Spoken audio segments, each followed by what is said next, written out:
My intention for this call, I would like to walk you through what I've got on my Miro board so I can kind of give you a download of what I'm working on. And then I would like to maybe spend some time discussing what you guys are working on and where that fits into this whole thing. Sounds like a plan. Okay, cool. Give me 1 second. Let me go to my Miro board first. And I think the analogy that makes the most sense to people is this idea of a puzzle, that if each of us are our own unique puzzle piece, the whole goal right now is just flipping over all the pieces, figuring out where they all are, what they all look like, and what section of the puzzle they all belong in. And then next would be to build out the frame of the puzzle, so we know where all the edges are. Then we can actually start putting people in the right sections, actually linking them in, and then actually building like whatever that section of the puzzle needs to be. Because as those get docked into each other and you get your teams right, there's incentives, everything's structured well, then you can actually start bringing whatever's in this ethereal plane down into the physical plane. Yeah. So what did you think of the presentation? Which presentation? Any of them. Oh, it was good. It was just, you know, it's a lot of hippies hanging out and like loving life, which is amazing. But, you know, there's not a lot of like focused direction. And I think a lot of people are in the wrong seats. A lot of people like really want to be heard right now and aren't really willing to sit and listen. So I think what would help the most for everyone is to really get on the same page of like this new earth, this whole thing we're all trying to bring down and we all feel super, super called to do. What's like our baseline protocol of how we're all going to operate in this new world, this new paradigm? How can we kind of start to standardize a way that we actually interact with each other and that we exchange energy, forgetting about like, you know, the economics and all that stuff, just like the baseline, like what are the ethos, pathos, and logos of how we're actually going to work together? Right. Yeah. So it was good, very enlightening. It was really fun to like meet everyone and kind of just give them a download and just try to be super concise. And then I spent mostly the first day just identifying everyone, talking to this core group of people, understanding like, who are you? What is your world vision, your life mission? Why are you here? What are your core values? What are you good at? What do you want to be doing? And the next day they had like a 3-hour workshop that they were going to run and had no game plan. Really, we're just like, balls to the wall going for it. And to me that stresses me out because I like want things to be coherent. I want people to really get like a good message and they understand what you're delivering, instead of not like the feel good part's important, but also coming in with like the logos afterwards of like, here's what we're here to do, this is the mission, this is the goal, you can opt into this new game if you're not ready, that's totally fine, there's always space for you. And we got to do a lot of that. I talked them through the whole thing. We kind of identified who was good at what and who would be like the main points of contact. And we just kind of put everyone in the right spots, which was good. But I think like, you know, it's nice to be able to do the whole game design and the whole coherence and the CFA and all that stuff, but it doesn't really do anything if it's just a document that exists and people aren't actively interacting with it and like holding each other accountable to what they initially said. So I'm not focusing so much right now on creating these collective foundational agreements and whatnot, because I don't really feel like they're driving things forward. I think what I'm spending most of my time on right now is just talking to people, practicing this whole methodology of just getting my idea really, really, really clear and succinct. That way I can take what's in my head, because it's massive and all over the place, distill it, and then give it to someone else and see that they actually recognize and can digest it and it sticks and makes an impact. Just kind of planting seeds with people. And, you know, I know that this is my puzzle piece and my mission is to try to do this and to create more coherence and organize things and advise people. And if I can do that and just give that freely, then as those seeds are planted, they actually sprout into things that we can then nurture and guide each other and actually start building these games in a level of organization that will allow us to way more efficiently allocate our resources, our time, our energy, instead of everyone building the exact same thing in a million different ways and nothing talks to each other. So a business-oriented farmer taking the business-oriented farmer route. Yeah. It's a beautiful path, isn't it? Yeah. And the beautiful thing about this is that no matter what background you have or interest or domain, the systems are always the same, right? So if I'm talking about land management or farming, those system designs are the exact same things I'm thinking of when I'm thinking of a business. When you're planting the seeds and you're building your systems, it's the same as planting seeds. It's the same as watering your garden. It's the same as cultivating and nourishing everything. The concepts are the exact same. So if we can kind of meet people with the framework that they best use to organize their own thoughts, then it's a lot easier to translate this language over to them. We're not losing so much of that meaning in the wording that we're choosing to use because language is currently imperfect. But if we have something that at least gives us a basic framework where everyone can dock in, where it makes sense no matter what background you have, no matter what culture you are from, the language you speak, it's all based in something that is a fundamental truth, then it becomes something that we can all start speaking the same language and we can kind of transcend the language aspect of it and really start operating more in like symbols and like telepathy kind of stuff. Yeah. Lyra, I think we have to go back to the drawing board because we're so off. We haven't hit that mark. I know, we just, aren't we? Just a wee bit of sarcasm.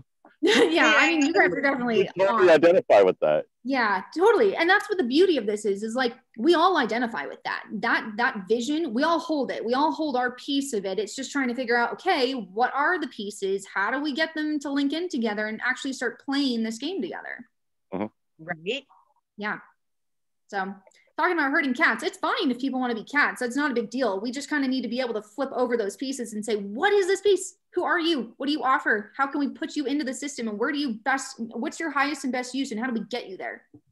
Yeah. This further and further and further. And I realize that there are a lot of big sections to it, but I'm really trying to organize it in a way that we can identify the micro to the macro. And honestly, every time I do this, it's like they're all reflections of each other. But we can use this from like the micro, really thinking about the individual, and the macro thinking like humanity, right? So these can all be used at every level of this, but I'm trying to distill it further so that you can really look at it of like this being the first step at the individual level of like, what is this operating protocol? What can we currently understand about the universe from a logos, logical, rational side, scientific side, to a pathos side and an ethos side, that we're really trying to find harmony between all three of these things at the positive level. So I'll kind of get into what that means in a second. But if you've read the Celestine prophecy, which I only read like back in November, and it kind of blew my mind because it just kind of like snapped everything into this whole picture where I was like, whoa, I actually feel like I have an understanding now of how to operate myself in this world. And I've tried to distill those 10 insights in a way that actually is a little bit more cohesive and makes sense, that anyone who, is like awake and paying attention to the world understands. I'm going to run through them really quick. If you want to spend more time reading them, go for it. But that essentially, that first step, that first insight is really understanding and noticing synchronicity. And all synchronicity really is pattern recognition. So as we start to recognize these little patterns, these little like intersections in the world where maybe you see a repeating number or you hear the same name said 3 times by different sources. These are things that are the universe telling us, pay attention, be alert, bring your awareness to your surroundings. Don't just be in your head or just focusing on nothing. You actually need to be paying attention to what's happening in the world, because that's what kind of tells you you're on the right path. Just keep following those synchronicities. The second insight is that the microcosm is reflected in the macrocosm. So above, so below. And that as we start to see how history has played out, we see these repeating patterns. Repeating patterns tend to be lessons that we haven't yet learned. And by looking at history, we can actually start to analyze, what are the lessons that we have not learned? Why are we still repeating these same cycles over and over, particularly the negative ones? This is such a beautiful like realization that once you start to be able to recognize that the microcosm is reflection in the macrocosm, it starts putting pattern recognition into your level of awareness. So you can actually see things like dualities, like the positive and negative, the masculine and the feminine. If you look at like the universe versus how an atom is organized, all these things are really just like reflections of each other. Number 3 is that we live in a responsive universe. So everything is made of energy, vibration, frequency. We can actually take our thoughts, which are just energy frequencies, that have not yet been pulled out into the physical plane. As we start to understand this, we can truly influence the world around us. If you're very intentional with what you're thinking and the way that you're thinking it, that is something that you can actually bring out into this physical world. So once we understand that, we can actually start influencing the world around us in a much more intentional way. Number 4 is that thus far, we have been completely cut off from source. By losing this emotional connection that we've had to the land around us and these incredible ancient traditions, we've effectively cut ourselves off from this ever-present energy source that we used to be very attuned to. Now, instead, we have been put into a position where all the systems that we have in the world are designed so that we are competing with each other for energy. Because we're now fighting and stealing energy from each other, this means that we are locked into patterns of competition, lying, cheating, stealing, all of these negative influences that don't allow us to kind of tune ourselves and break these cycles of energy theft. So we truly have to start being aware of what that looks like. Why are we thieving from each other? And on the other side of that, there is this source energy that's all around us. If you really think about like what it feels like to be quiet, why there have been practices of mindfulness and meditation, we realize that this is an attunement of our attention and our awareness from the external into the internal. As you start to tune into this, you can actually start to bring your energy from your head and your thoughts and kind of bring it down and quiet it so that you actually can tune into this greater source. That's really where I think like a lot of this channeling comes through. You get these incredible insights. You connect to something that's more of like a collective consciousness. So the insight number 6 is identifying that we all have control dramas. We all have recognizable patterns of energy theft, and these range from passive to aggressive.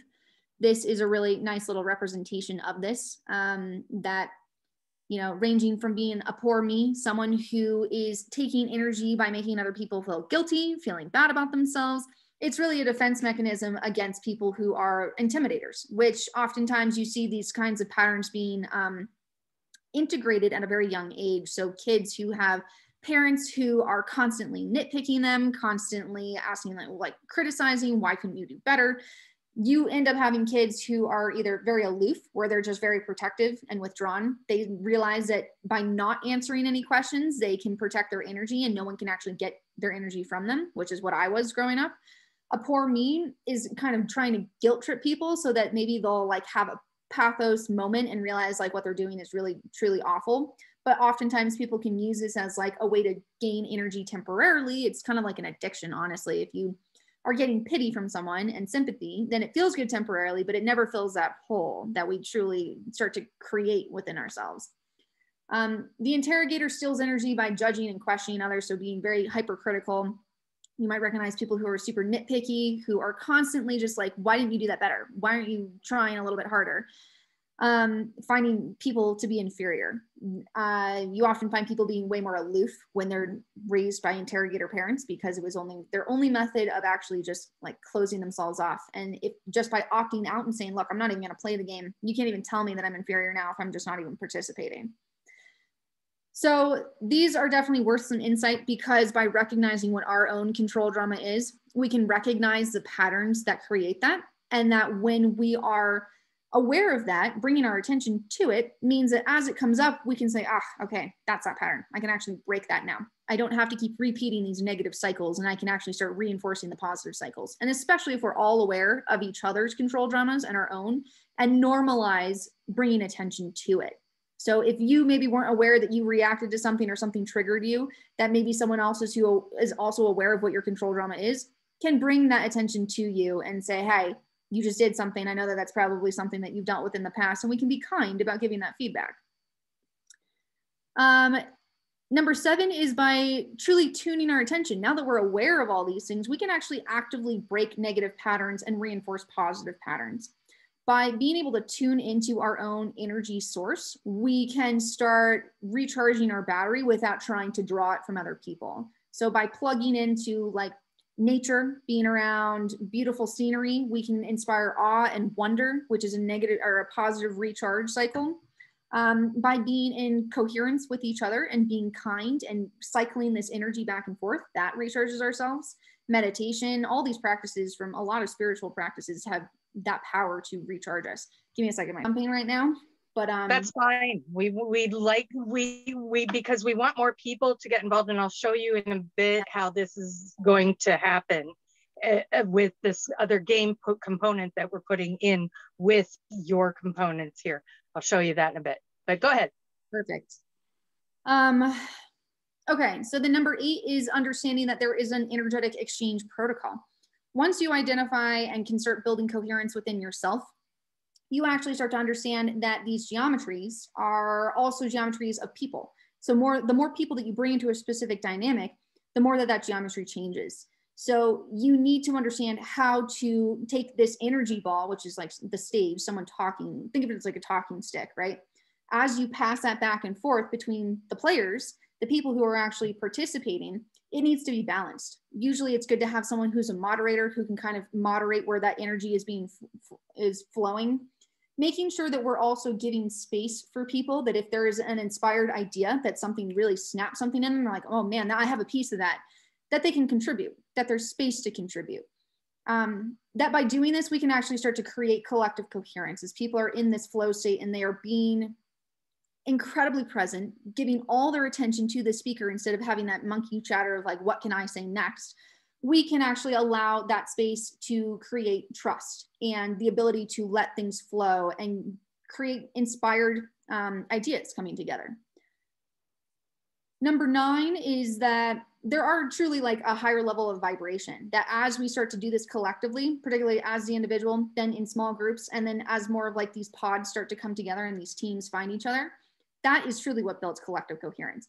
As this equilibrium is created between all of these nodes, we can actually collectively raise the vibration. And it's based on all of these geometries, which I'll get into in a minute.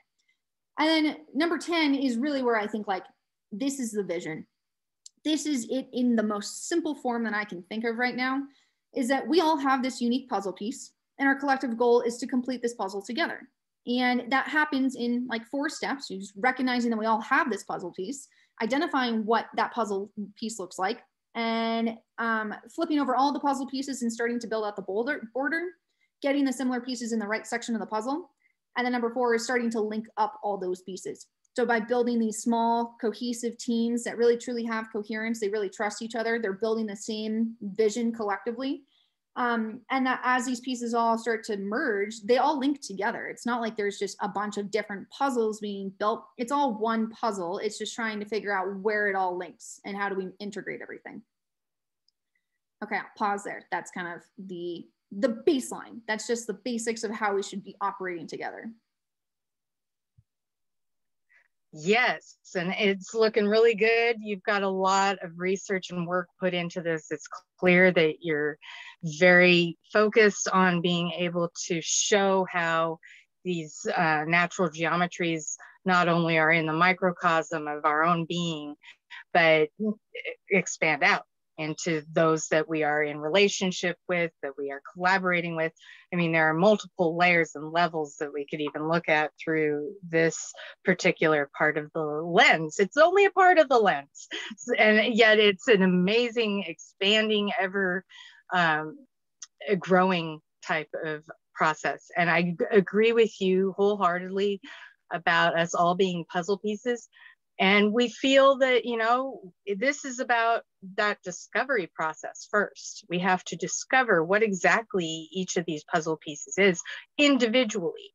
Yeah. So, you know, we worked on that in trying to figure out what would be the most simple way to get people to have that visual representation of who they are, you know, within a community collaboration environment.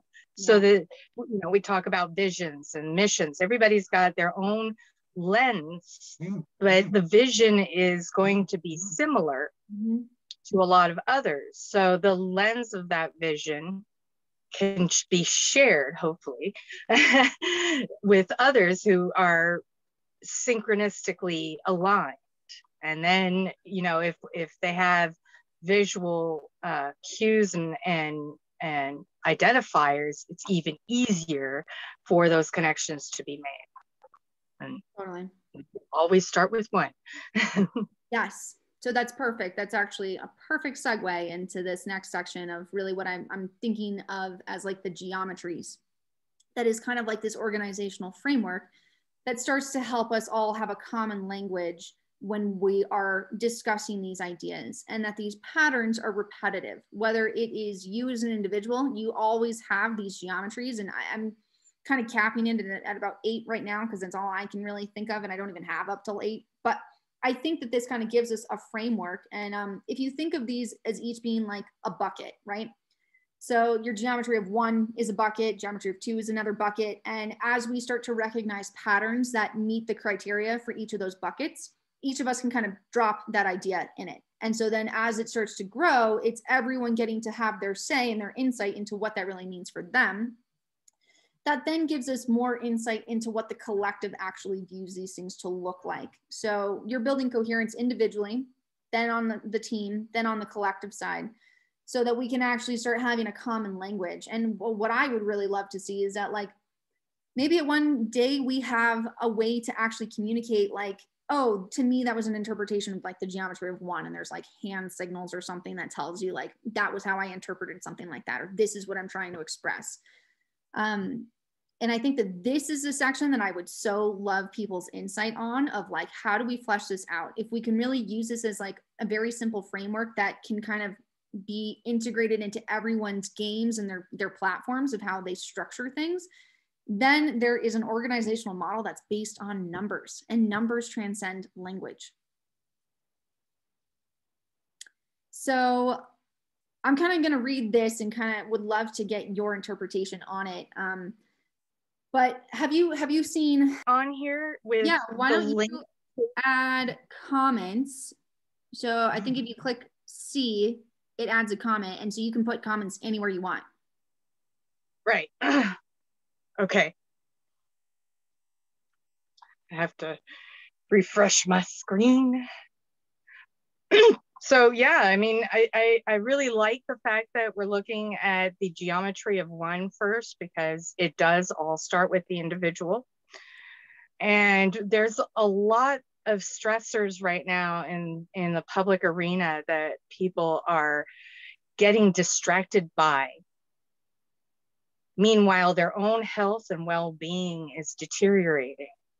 And this is by design. This is by a social construct and design of the, we call them the 0.01%.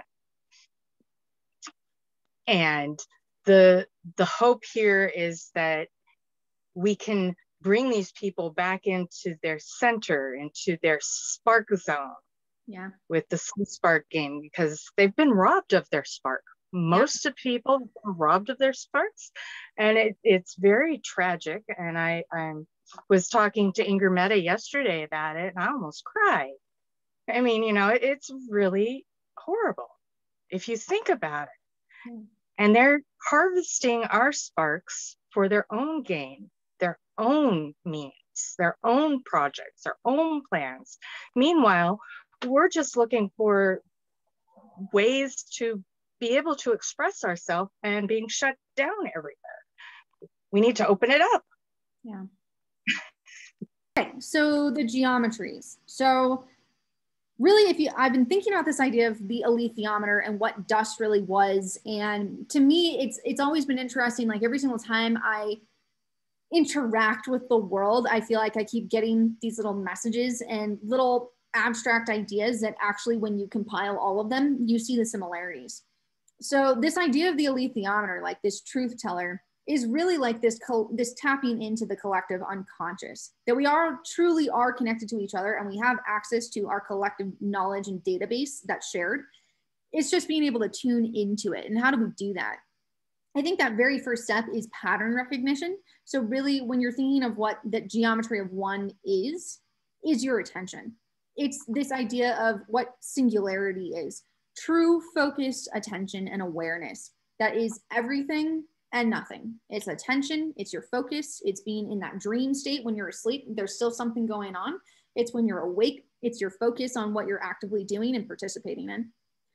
So understanding the geometry of one is learning to be aware of everything that as you interact with the world, tuning your attention in. This leads us to understanding the geometry of two, that as you understand what your attention is, you can start to see these dualities in it, that your attention can either be internal, talking to yourself in your mind, thoughts, not talking out loud, to external, talking out loud, engaging with the world around you. It can be, your awareness can be high, your consciousness can be super high, or it can be super low. You can understand the masculine and the feminine, passive versus active, high versus low, air versus earth, et cetera, et cetera. Pretty much anything that can be an opposite of itself. This is this concept of something that is very binary. It's a yes or a no. Those are like the data points with which our computers work right now, right? It's very, very simplistic. There are much higher levels of organization and coherence that can be achieved.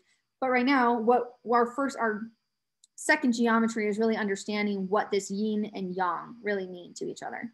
As you bring your geometry of one, your awareness to these patterns that are the geometry of two, the yin and the yang, you actually have a bucket that you can actually start dumping these things in. So as you navigate through life and you recognize, oh, that's an interesting geometry of two. Like I can now see, you know, there's male versus female, that you can kind of categorize in this little bucket in your head.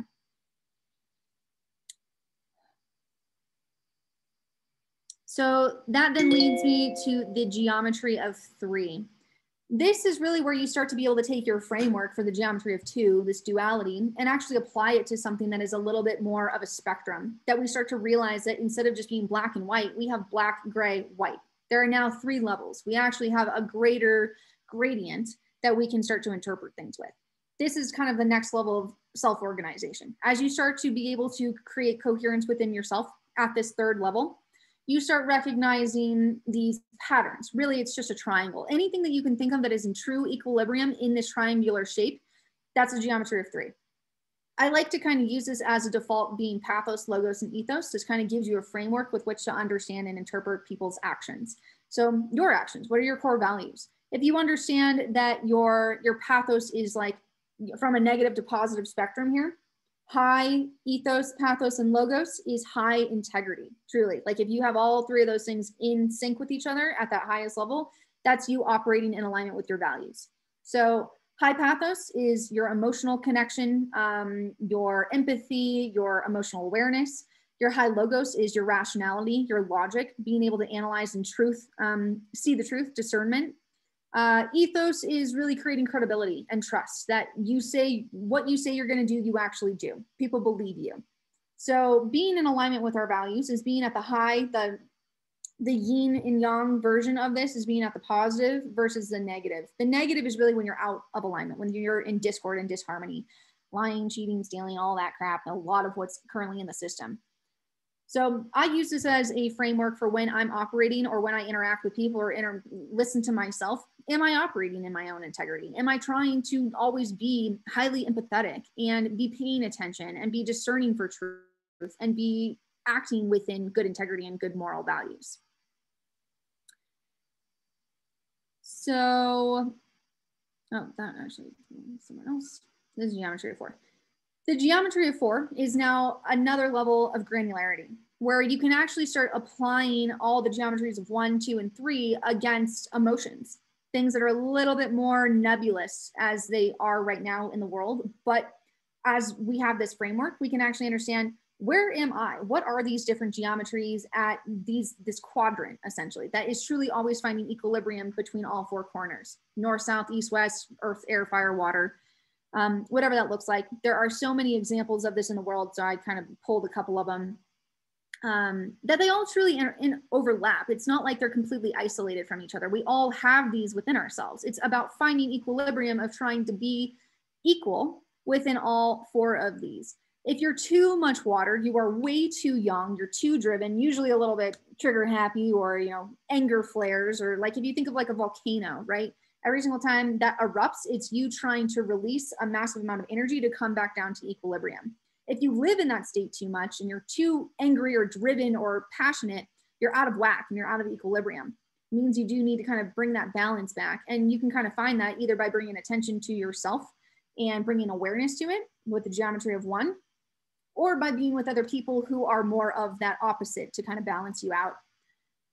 So thinking of like choleric versus phlegmatic, melancholic versus sanguine, we can think of all these different ways that this has been represented in many different aspects of spirituality, many different elementals, pretty much anything in the world, you can look at it through this lens.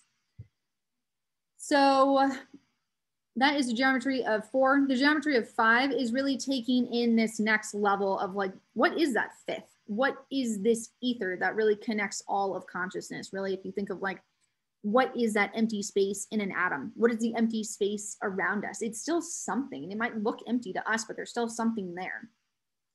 As we start to understand this, this actually starts to give us way more variables for which we're looking at. If the 1 was only this one singularity and the 2 was this duality and we were looking at a binary yes or no, the 3 was actually understanding that there is a spectrum, that there is that level of gray, and then the 4 and the 5 are also just giving us more variables to look at.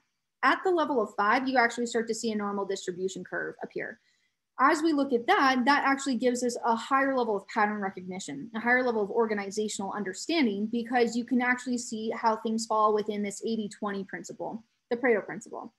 As you start to see that, you actually see this sine wave develop in pretty much everything you see. So that's the day and the night, inhale versus exhale. Any pattern that really falls on that equilibrium of the geometry of 2, the up and the down, can also now be seen on this curving spectrum. It's not necessarily just binary. There's so much more that we can now understand and get in tune with. And as you start to see the 80-20 principle, you realize that this applies to pretty much everything in the world. That, like for us in business, 20% of our customers are going to give us 80% of our problems. So we try to eliminate those. We try to always find this equilibrium balance that we're not out of whack. Because if you have 80% of your customers giving you 20% of, you know, the highest value or whatever that is, it can truly be like a framework that's applied to anything and everything and give you higher levels of understanding of how the world actually works. So instead of having a completely chaotic universe, suddenly there is coherence, there's understanding, there is order within the chaos as you zoom out further and further. So that's essentially where I've gotten up to in terms of graphics. I think the geometry of 6 is kind of something along like the 6 degrees of separation, how we are truly all connected. This kind of feels like alignment and state of flow, your first peak really in that wave. The geometry of 7 is kind of this idea of magic awareness. It's a magical number that's in so many esoteric spirituality texts, in a lot of science, a lot of these amazing things. But I also think of this as like the first low. This is really like the first dip. If you think of like the 7 deadly sins, this is really where you're going to hit the first pitfall in your group of trying to create collective coherence. You're trying to identify where are the potentialities for us hitting a low, and if we get there, how do we fix it? How do we get out and up out of that?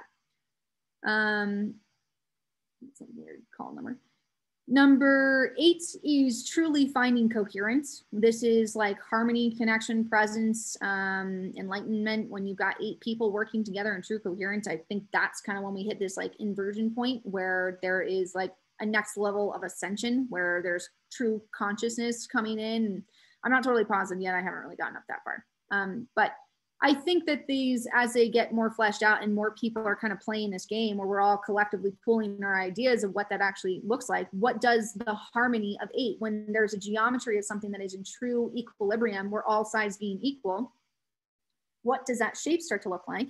And what are some of the archetypes that we might be able to identify in the world that fall into that pattern, kind of how the other geometries have done. Okay, that's it for the geometries. Thank you, Azuraye. That was very well done. I think you're doing great on a roll here, and we need more people to engage in this game in development. I believe that we can find those people within the communities that we're currently connected with.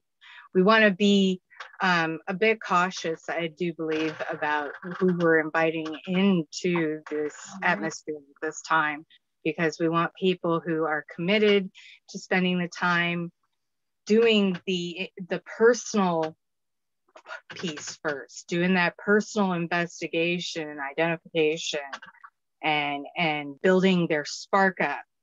And that goes into the Soul Spark game. I put a link there on the ecosystem page that you shared with me. It's up there. Yeah. Nice.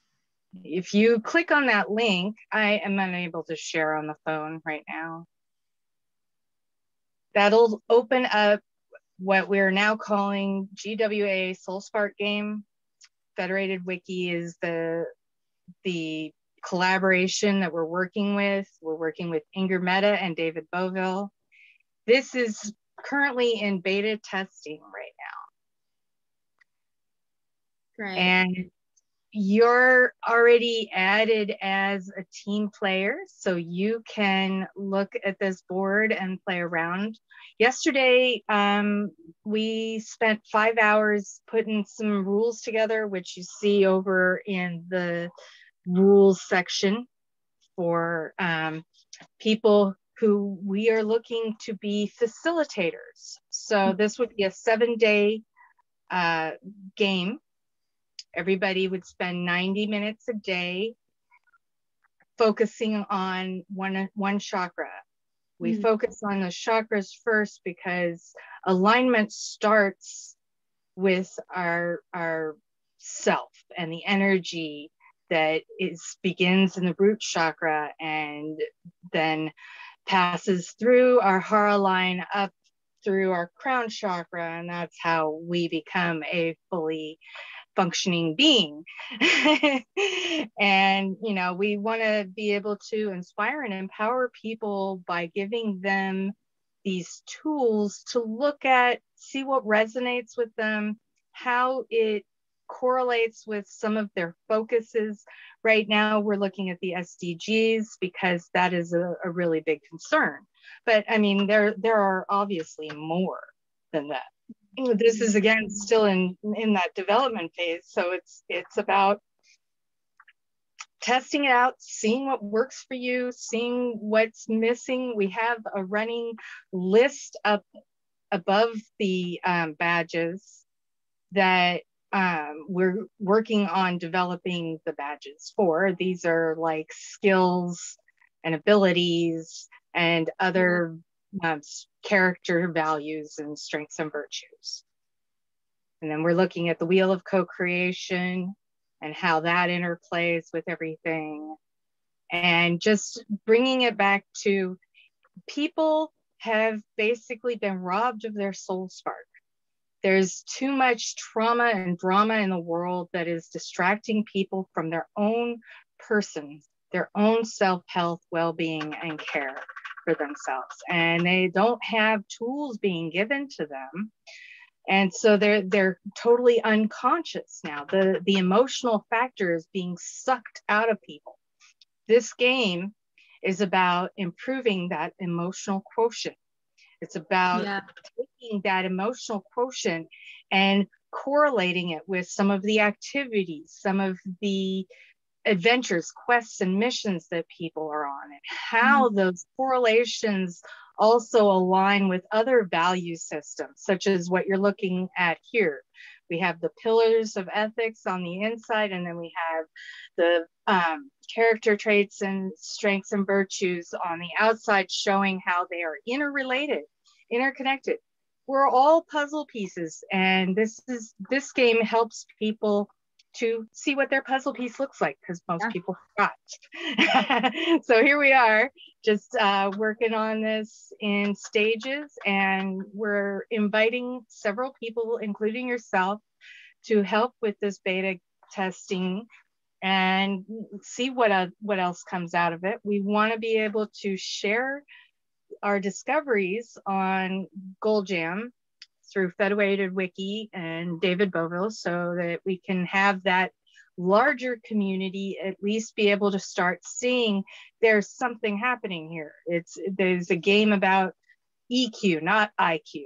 Yeah. You see Stanford came out with Lumosity, and that's all about IQ, but EQ is more valuable and is thus far been overlooked even by our educational society. So we do have MIT looking. Was it MIT, Nate? that might be signing on. Oh, are you talking to Marshall? What's his last name? I wonder if you're talking to the same Marshall I'm talking to. Regenex, yes, we're working with Marshall, we're working with Jenny. Ingermeta is on our team too. She's been doing a lot of work. She's done multiple sites that she's put up, and I actually shared in the Great Works Alliance chat on Telegram the latest video of us playing the game. And the beautiful thing about this game is people can keep coming back. Yeah. It can change. Exactly. Like, you know, it's gonna change. Exactly. Yeah, it's got to be adaptable. I'm wondering, is there a way that with the geometries, can we find a way to organize this in alignment with that? So that, yeah, I feel like that would be really helpful in just understanding what this game really is, and that like as they kind of develop these geometries, that this is part of the game that they play of identifying. Let me actually think about this, because I think that that's a really key piece of it is what I was thinking with the game guide is that part of it is like, you know, the first geometry when you're dealing with a team or like a mission of getting clear about what your puzzle piece is understanding what is your mission, like your world, that your life mission. What is your puzzle piece? You had to put it into words. Yes. And then the core values, I'm not really sure where this needs to fall. Maybe it's in like geometry of 3 where you're actually looking at integrity of like what's important to you. I put this here, trying to kind of look at it through this framework of like, with the geometry of 3, what kind of falls within these main categories of pathos, ethos, and logos, and then building out your character profile by moving through this whole game guide. Right. And yeah, let's see how we can connect each of these geometries so that people can go between, you know, we're looking at cohesion here, and then we're looking at a visual representation. This becomes your personal key, your identifier. Right. Your energetic code. Yes, your energetic code. Yeah. And then we also have meta sparks that are how like a team functions. So everybody makes their own spark, and then we go back to a new board and we say, all right, where does your new spark organism and my spark organism converge? Mm-hmm. That's how we find cohesion. Mm-hmm, mm-hmm. Yeah, totally. I think that's like the building blocks of this puzzle of identifying what all the puzzle pieces are. Right, right. And it always starts with self. And like I was saying with the UN SDGs. So if you go over to the left, oh, you're on your board again, and go down. Ingermeta yesterday put together the one on the far left. And she realized that you can enlarge in the badges or make them smaller. And I've offered everyone can use the logo there in the center as a guide for their organism. That's fine. We're happy to share that with everyone. And, you know, so she's like, the main thing I'm looking at here is health and well-being, right? So what does that mean to me? I want to have hope that we as society recognize that water is extremely important to the health and well-being of our entire world, including ourselves. And there's only a few places now that have really clean water. Everywhere else, the water is being polluted by people who are not conscious of what their impact is on their environment and how that eventually comes right back to them and how they're impacting their own health and well-being. Yeah. So yeah, she started looking and identifying that, and we'd like to be able to see other people taking one specific goal or one specific sector. I like that. So what if, because I'm kind of looking at like these symbols, and really the Fibonacci sequence keeps coming up a lot. And so thinking, can we design something that kind of like goes in this spiral pattern that does show you like, what would be a good way to show this? that like this number one is you. This is your main focus. And then your number two is like, what are you focusing on? That's like your second, you know, if this is, no, this is probably not the right way to say this. That's okay.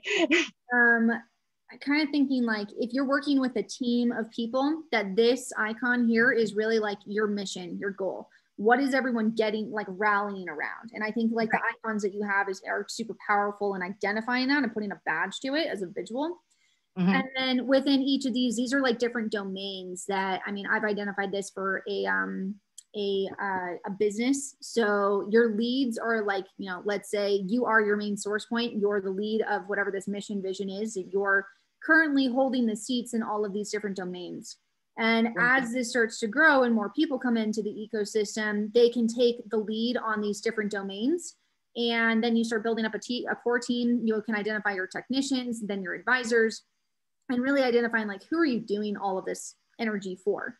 So I would love to see a way of like, part of this process of building out your game guide is actually taking like your icons and then placing them on a pattern that I think is going to be a little bit more like pattern recognition that hits people.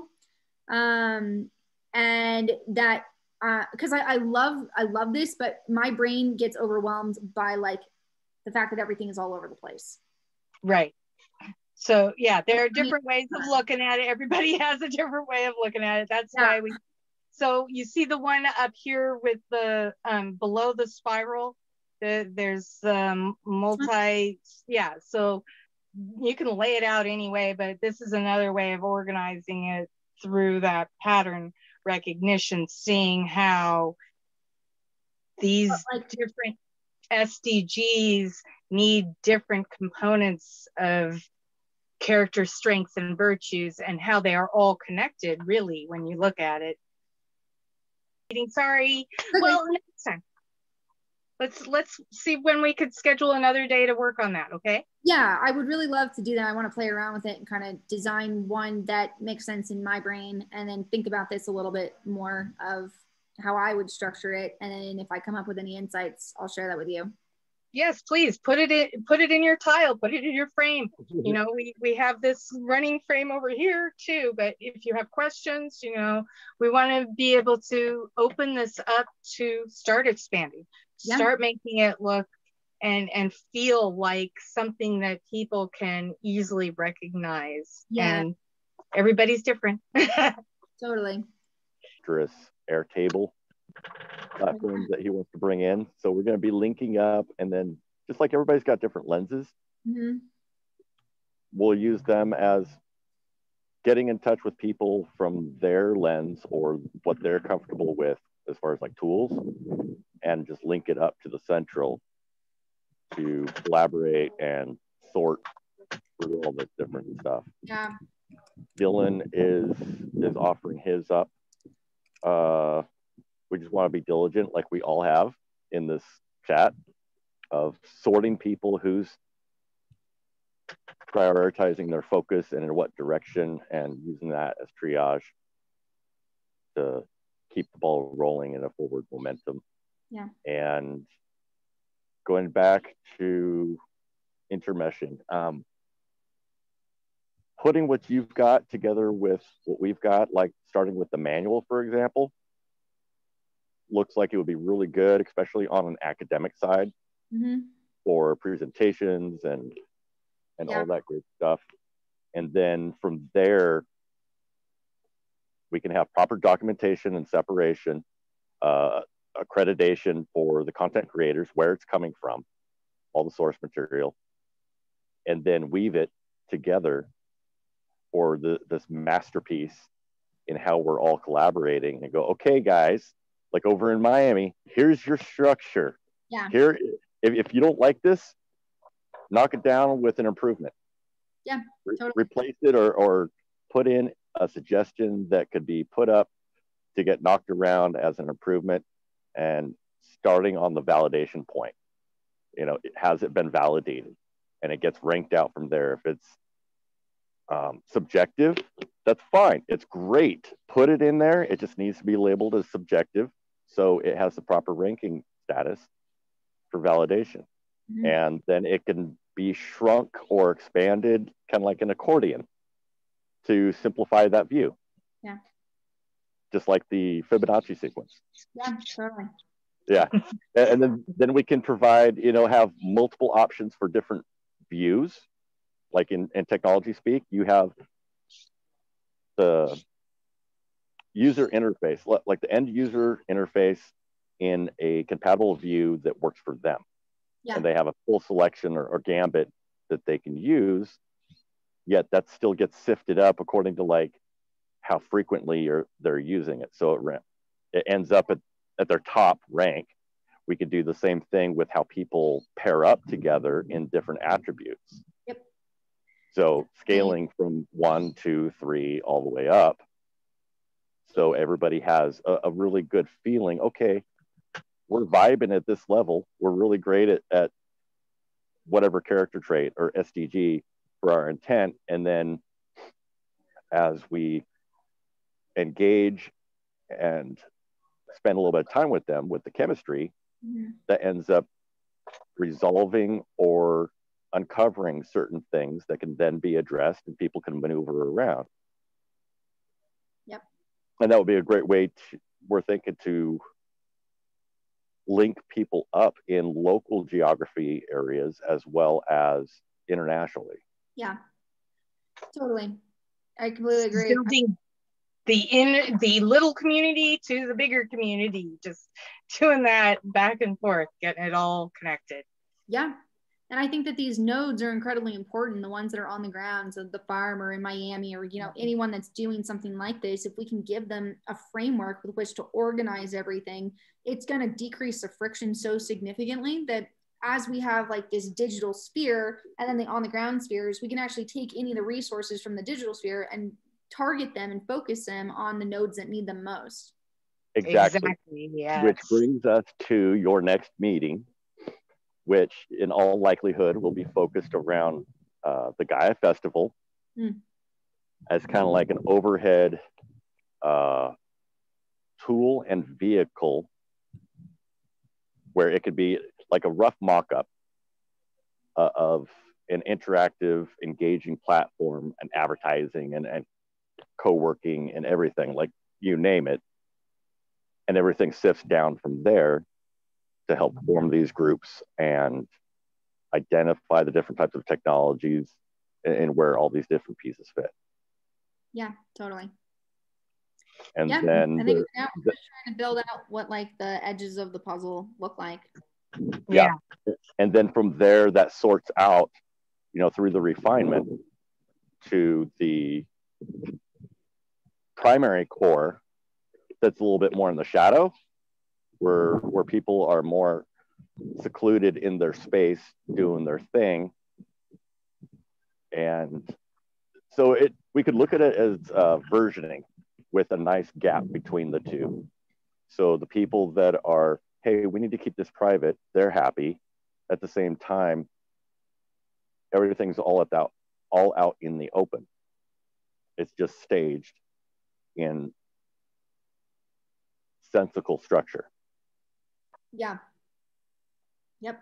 You have the opportunity to read this, but only if you get this kind of permission because you have this kind of focus or you have this degree of affinity for it that you've shown your proof of passion. Proof of passion. I like that. Yeah. I definitely look at this as like a game where you can see and recognize the people who want to opt in and you can invite them in. I don't think this is something that we do mass marketing trying to get the whole world onboarded in. It's truly people who are opting in to participate in a brand new type of game with a brand new type of game structure, different operating protocol of how we actually want to create this new reality. And it's really leaving behind all these old, not serving values and rules of competition and scarcity mindsets, and that we can slowly shift into it. It's not going to be an overnight instantaneous shift. It's going to be, on this 100% spectrum, we're 80% in game A and 20% in game B, and then eventually 60, 40, 20, 80 and et cetera, until we're truly shifted over this side. Yes. Agreed. And that's part of why we're putting these pieces together the way we are, and looking at forming just small game groups, like a team can work together with the Soul Spark Cohesion game, you know, and just work on their own private board to see how they can find their cohesion, and then they can share their meta spark to the public. That would be the way I would look at it. Say, yeah. Okay, so we've done this work, now we can share something with the public that they're going to identify. Right. We'll let you go. Okay. We'll let you go, Azuraye. Sorry to keep you. Let David know it's all Nate's fault. Thank you guys, and thank you for listening to what I had to share, and I really appreciate it. No, we love this. This is where it's supposed to be. This is where cohesion really does work and really happens. So this is awesome. Thank you. Yeah. Have a blessed day. Thanks. Bye, guys.